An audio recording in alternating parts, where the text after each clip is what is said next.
Hi everyone, and welcome to the latest of our Bee Craft Hangouts. And because of the problems with the weather out there, I was just explaining to Margaret and Rodri that my journey home took me. Oh, hang on a second. I'm just going to go over to. Yeah, it took me an hour and a half to get me a 15-minute journey. It was absolutely shocking. All the snow, but you haven't got a problem, have you, Rodri? No, the weather's been it's been wet, but we've avoided most of the snow. We had a 2-minute flurry about half hour ago, but I think we've been quite lucky. So Okay. I think the rest of the Brilliant. country has suffered by the sounds of it. So. What about you, Margaret? Are you got problems or not? No snow here at all. Just a little bit of rain, that's all. The southern softies, you see. That's the problem. But I mean, an important point for people is the fact that obviously we've got to consider the bees. So I do remember about wow, must have been about 5 years ago. The hive entrances, keeping them clear from snow. So if you have got the thunder snow, which we apparently are getting in the south, just make sure your entrances are clear. Is there anything else we've got to remember from the snow side of things, Rodri, Margaret? You normally get more snow than I do. Yes, I think when you've got snow outside the beehives and you go and look at them, you'll be horrified because any sunshine that comes makes the bees think it's, nice, bright sunshine, nice and warm, and out they go. And of course, they get really cold. And a lot of them die on the way in, and you see these little bodies in the snow and you think, oh dear. But actually, that's all pretty normal. So not to worry about it too much. Yes, good point, because obviously it makes it far brighter outside than it normally is at this time of year, doesn't it? So that's why they get out. Forgot about that one. I mean, don't worry if you see a cluster. So you can. Some people say shade the entrance if it's very sunny and snowy, so as to reduce the bees thinking that it's very bright and nice to go out. Brilliant, good idea. Alrighty, so yes, no, let's hope it's not too bad. But anyway, so apologies, the stream on my thing is a little bit bad tonight because I am at home, so I couldn't get back to the office. So apologies for that. But just a quick point: if any of you are watching on the Bee Craft page, which I'm assuming most of you will be, I'm just going to screen share here for a second because you'll now see, and just tell me when you're seeing the screen, if you would, Rodri. Yep, it's just come up. Yeah. So if you're on the Bee Craft website, which is here, underneath the video stream, we're probably appearing in here. Do pop to this Ask a Question bit here and pop down this little drop-down bit, pop your name and pop your email in, and just pop a little question or a comment. I mean, it's always good to sort of hear from you as to what's going on and how you're getting on and all that sort of stuff. And I will pick that up and be able to bring it into the conversation. So, ask anything. That's the whole point here. You want to ask, please do, and we'll be able to bring it into the conversation. So, right, let's sort of kick this off. Margaret, I know you've been having a good read of the magazine for this last month. Are there any stories in there which are pertinent that people should really pay attention to and read through? Well, as usual, it's a mixture of things, lots of different aspects of beekeeping, I think, to interest everybody. There's one particular story which is from Jason Lerner of the National Bee Unit, and he's going through all the different things you can do to minimize infection spreading. And this is something that you might go decades and never have an infection, and you wonder what it's all about. But then if something arises in your area and you get it, then it's very, very sad to see your bees suffer from it. So his tips are all about reducing the likelihood of something like that spreading through your apiary. Is that the article on barrier management? Is it that one? Yes, that's right. Yes.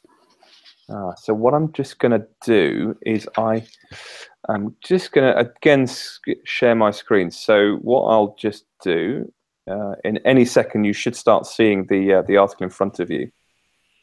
Just tell me when you see it. That's the one. So this is Jason Lerner. Is that right? Yes. Rodri, what do you do for your stuff in the Do you have anything in particular that you? I tend to try and replace the combs as often as I can. But with new combs, or I sterilize the existing ones by boiling them in washing soda.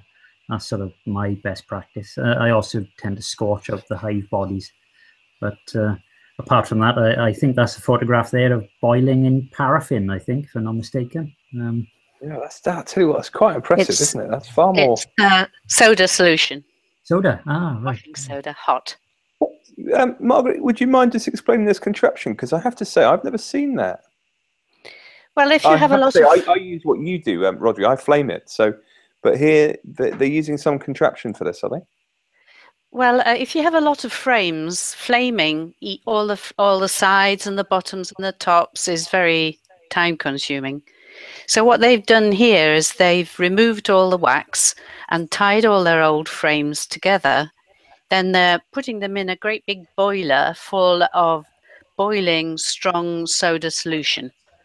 It tells you in the article how long. I'm not quite sure how long for.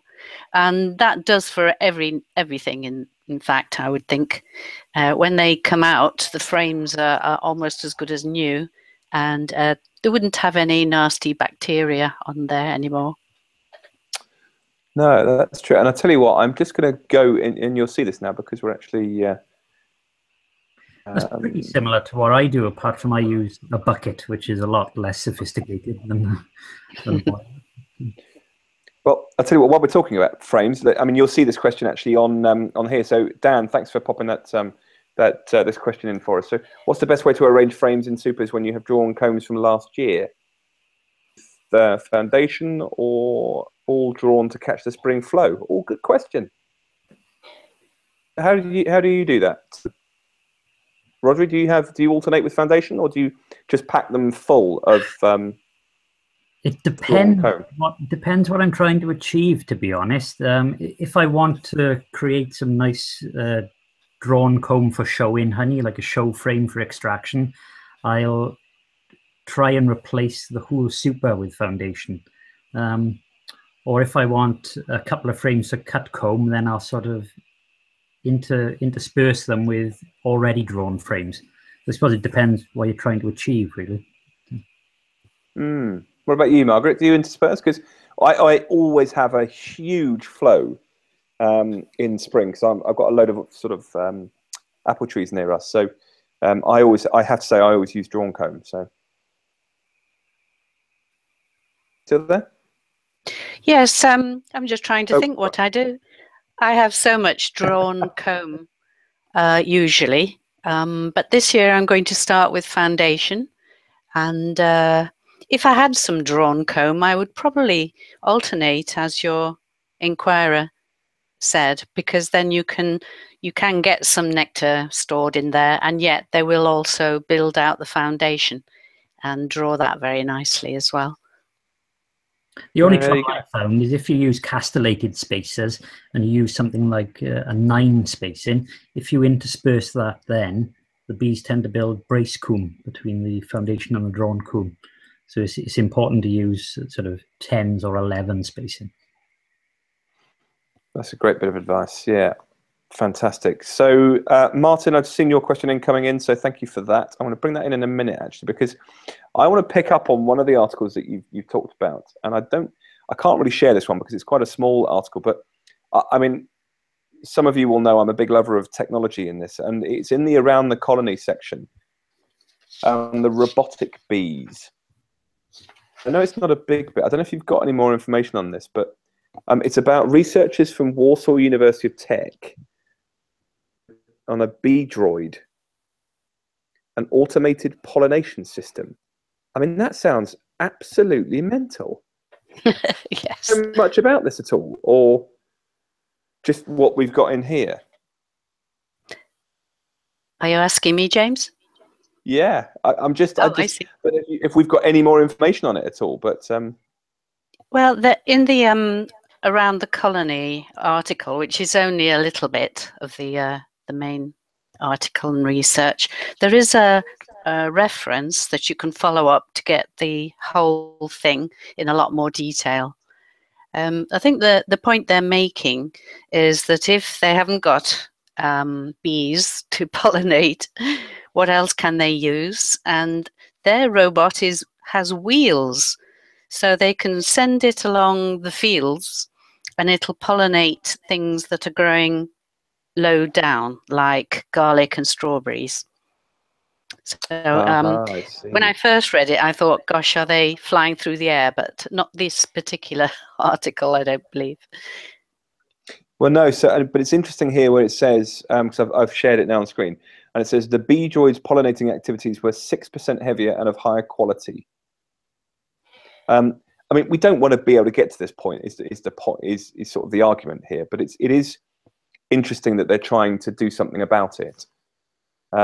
So yeah, I just thought this was quite piece, but I couldn't quite work out what this picture was down here. I mean, that is obviously the bee droid. Yes, it might be the wheeled one, but they got not the flying one. Got these funny little no. Although it looks like it's got almost like a little drone features on here, but anyway, I thought that was quite interesting as we go. So it is all slightly worrying, isn't it? That we might think we need that sort of thing. Wouldn't it be just better to make sure our bees survive? Well, and that's the big argument, isn't it? Which is ultimately we don't want to depend on artificial, because even if it might be better, it's not a natural way of doing it, in my view. So as much as I'm a technology advocate and I'm all for it, I don't know. I'm very nervous about that dependency, which is not a good thing. And equally, I think if I'm correct, in that article it states they're still only going to be pollinating garlic and strawberries, which that'd be a pretty bad diet if that's all we're able to have, right? And I must say, I'd like to pick up, if you don't mind, on this article that Stephen Fleming had put in about the Museum of the English Rural Life, which I think he was quite dismayed, the fact that it's a beautiful museum, but there's just no beekeeping in there. Yes, I think he also points out that they are going to change that, and he explains how it arose as well. Got you. So there we are. So it's got a on that if anybody's particularly interested. So what I'll do now, let me just bring in the question that Martin had mentioned earlier. So let me just go to that email, Martin, that you've put in. So he's talking about moving of hives. So in fact, actually, do any of you guys move hives in the winter or not?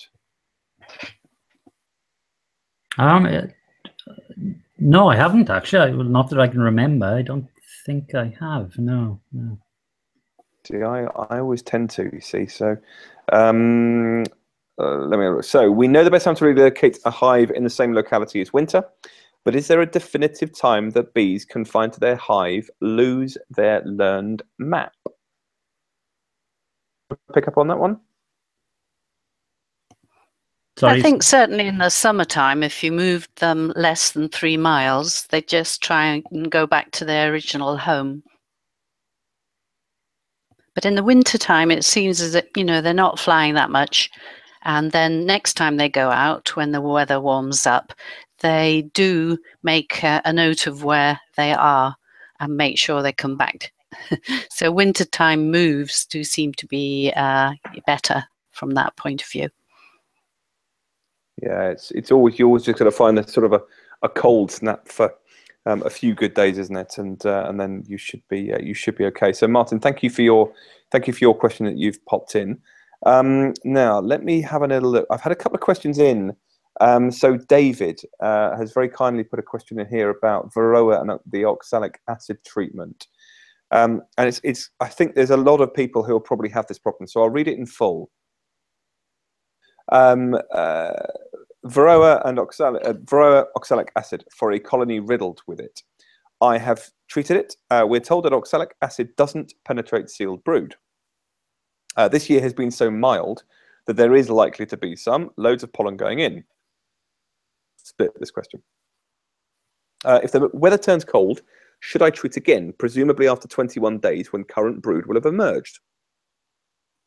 We are told not to treat more than once with oxalic acid.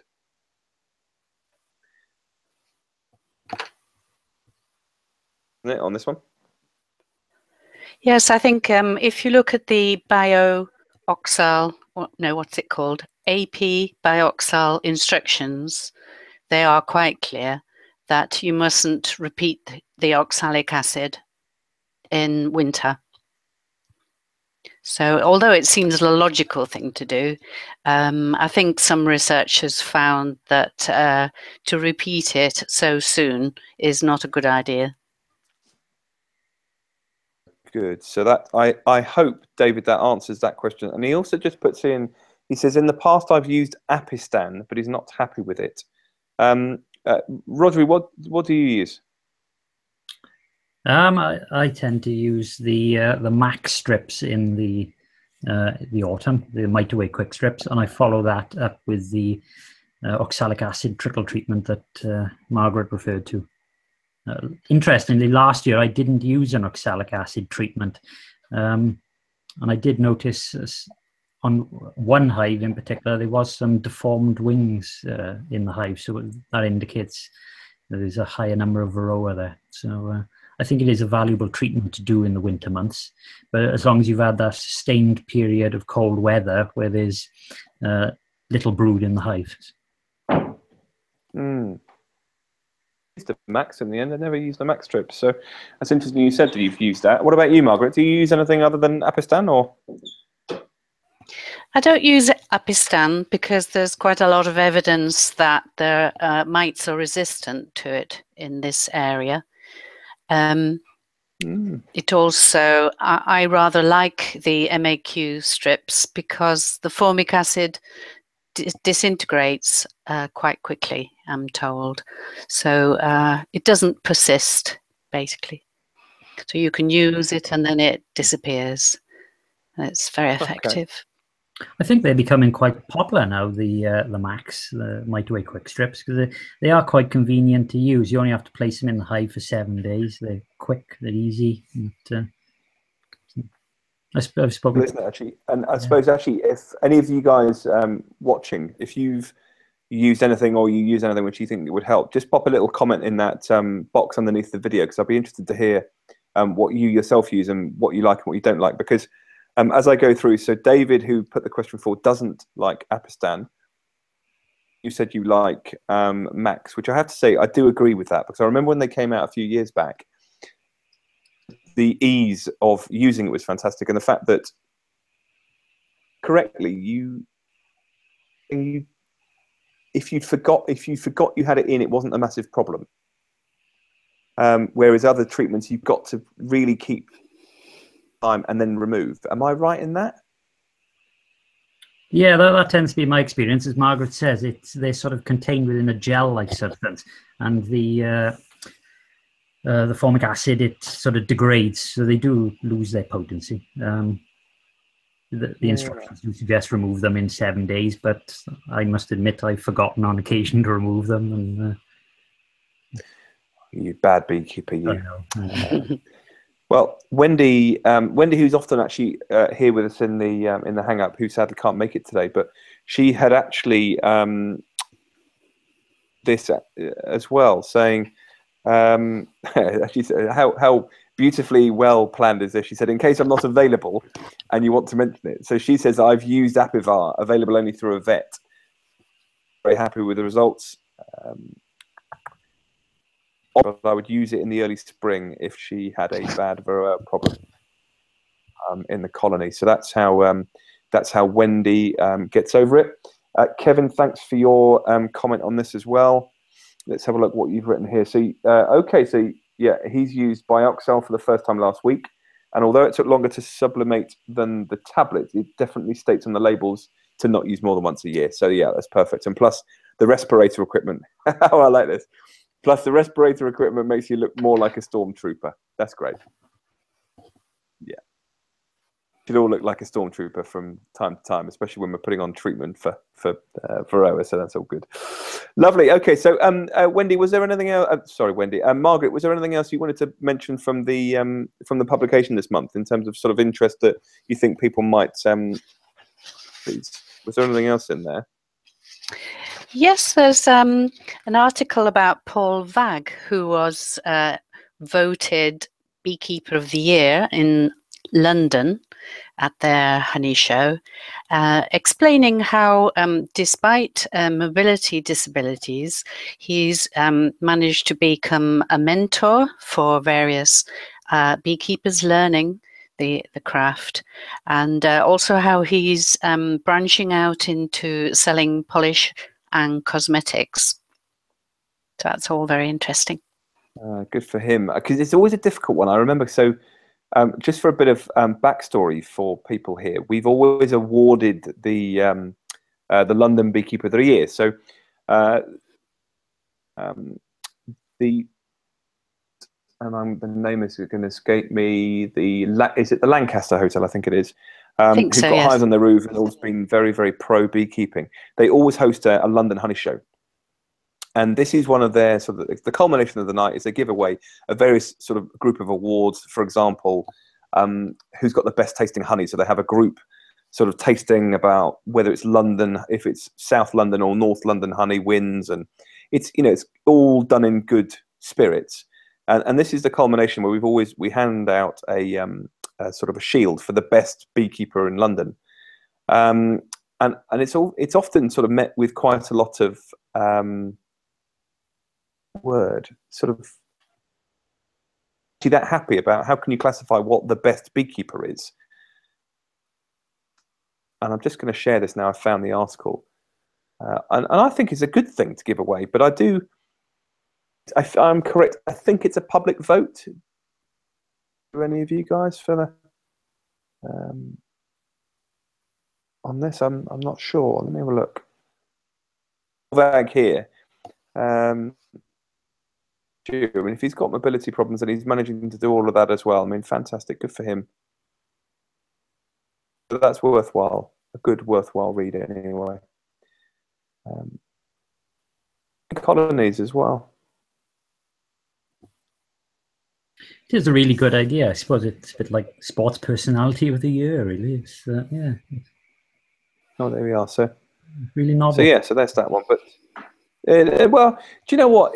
I think it's nice to. And what has happened over the last couple of years with it is they have really gone and they've done it in a sort of a nice way. So they've done it to people who are worthwhile charities that celebrate beekeeping. And I remember one of the beekeepers who won it the first year, I think he was running an initiative in very, very central deprived London, where he was getting sort of disadvantaged people and people with mental health problems to start beekeeping as a way of sort of calming them all down. So, there's a lot of really good things that needs to be celebrated, and I think personally it's a very good award. So we'll have to see, but anyway, there we go. So look, I think because I'm worried that my broadband might sort of die out very soon, I'm gonna finish this shortly. But Rodri, what are you looking forward to for this year for your beekeeping? I think definitely I'm going to be looking to increase my numbers, so that'll be a bit of a challenge. And I've made a promise to myself for the last few years that I'll go to the National Honey Show, and something's come up every time and I've missed it. But this year I'm definitely going to go. So yeah, fantastic. I remember you said last week. I mean, we did our Margaret. We did our beekeeping resolutions in the last hangout. And Rodri, weren't you going to something like double your hives or triple them or something? Yeah, I'm going to try my best to increase my numbers. Yeah. What about you, Margaret? What's your beekeeping resolution for this year? Well, I'm going to increase numbers as well. Yes, and I'm running 2 courses, I hope, this summer. So I'm going to try and make those as practical as possible. Give lots of hands-on for the students who come along. Good stuff. So crikey, everyone is expanding. Well, that's all very good. And my beekeeping resolution actually was to hives back, because as I explained to everybody, I had a bit of a falling out with our farmer who had my hives on his land, and for many different reasons, he actually then refused access. So I, for the first time in nearly 2 years, went to see them the other week. And all overgrown, and it's quite sad, really, in a way. Brambles everywhere, and it was sort of, you don't want to see that. but I've still got one of the colonies going, and it looked, I mean, they were so active, it was quite frightening. It was quite a decent day, but very fortunate to have. I remember the one hive which is still sort of going well has got one of the clear crown boards at the top with the acrylic lining, so I could open up the top of the lid and look into it without disturbing or sort of getting any temperature discrepancy going on. And there's sort of 5 or 6 frames of bees already just going on the top. So I'm excited about that, just that single hive alone. So it's quite nice to have been able to clear that area out and hopefully get back and strong again, which will be lovely. So I'm going to aim to triple my hives this year, Rodri, and I suspect mine might be a little bit easier than yours. Somehow I think there's going to be a shortage of bees this year with all the increases going along. But I think there will be. It'll be a blinding year next year, though. But there you are. I think we've had 2 quite bad years now, I think, and I think we're due a good season finally. So I'm going to look on the positive for this year, and hopefully we'll have some healthy bees and a good honey crop. So. But you had a terrible year, didn't you, last year? It was disastrous. Yeah. Mainly due to the failing queens that we suffered with, and lots of people across the country reported a similar thing. So we'll soon see if it happens again this year. But look on the positive. So, Yeah, no, too right. Well, look, I'll leave it all there. So for those of you who joined and put the questions in, thank you so much as always. It's a pleasure to have you here. And we've got a whole sequence of sort of hangouts coming up. So do keep an eye out on. Have a little look, and always feel free to ask any question you want about anything. So for this month, Margaret, thanks for joining me. Rodri, thanks for joining me, and we shall see you all soon.